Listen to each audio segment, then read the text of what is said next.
صحیح بخاری حدیث نمبر 2333۔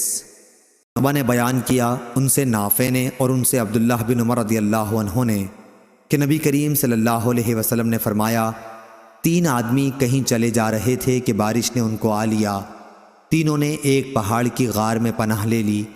اچانک اوپر سے ایک چٹان غار کے سامنے آ گری اور انہیں غار کے اندر بالکل بند کر دیا۔ اب ان میں سے بعض لوگوں نے کہا کہ تم اب اپنے ایسے کاموں کو یاد کرو جنہیں تم نے خالص اللہ تعالیٰ کے لیے کیا ہو، اور اسی کام کا واسطہ دے کر اللہ تعالیٰ سے دعا کرو، ممکن ہے اس طرح اللہ تعالیٰ تمہاری اس مصیبت کو ٹال دے۔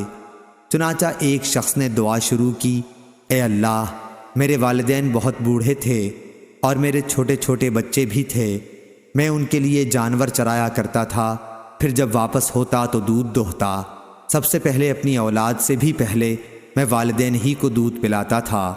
ایک دن دیر ہو گئی اور رات گئے تک گھر واپس آیا، اس وقت میرے ماں باپ سو چکے تھے۔ میں نے معمول کے مطابق دودھ دوہا اور اس کا پیالہ لے کر میں ان کے سرہانے کھڑا ہو گیا۔ میں نے پسند نہیں کیا انہیں جگاؤں، لیکن اپنے بچوں کو بھی والدین سے پہلے پلانا مجھے پسند نہیں تھا۔ بچے صبح تک میرے قدموں پر پڑے تڑپتے رہے، پس اگر تیرے نزدیک بھی میرا یہ عمل صرف تیری رضا کے لیے تھا تو غار سے اس چٹان کو ہٹا کر ہمارے لیے اتنا راستہ بنا دے کہ آسمان نظر آ سکے۔ چنانچہ اللہ تعالیٰ نے راستہ بنا دیا اور انہیں آسمان نظر آنے لگا۔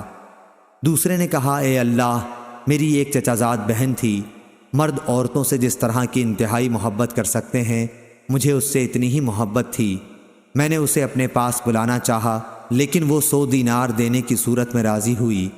میں نے کوشش کی اور وہ رقم جمع کی، پھر جب میں اس کے دونوں پاؤں کے درمیان بیٹھ گیا تو اس نے مجھ سے کہا، اے اللہ کے بندے، اللہ سے ڈر اور اس کی مہر کو حق کے بغیر نہ توڑ۔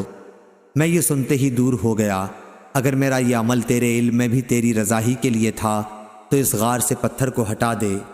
پس غار کا منہ کچھ اور کھلا۔ اب تیسرا بولا کہ اے اللہ، میں نے ایک مزدور 3 فرق چاول کی مزدوری پر مقرر کیا تھا، جب اس نے اپنا کام پورا کر لیا تو مجھ سے کہا کہ اب میری مزدوری مجھے دے دے۔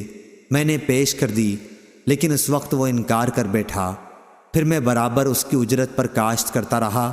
اس کے نتیجے میں بڑھنے سے بیل اور چرواہے میرے پاس جمع ہو گئے۔ اب وہ شخص آیا اور کہنے لگا کہ اللہ سے ڈر۔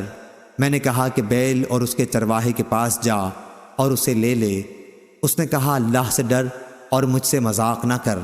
میں نے کہا کہ میں مذاق نہیں کر رہا ہوں، یہ سب تیرا ہی ہے، اب تم اسے لے جاؤ۔ پس اس نے ان سب پر قبضہ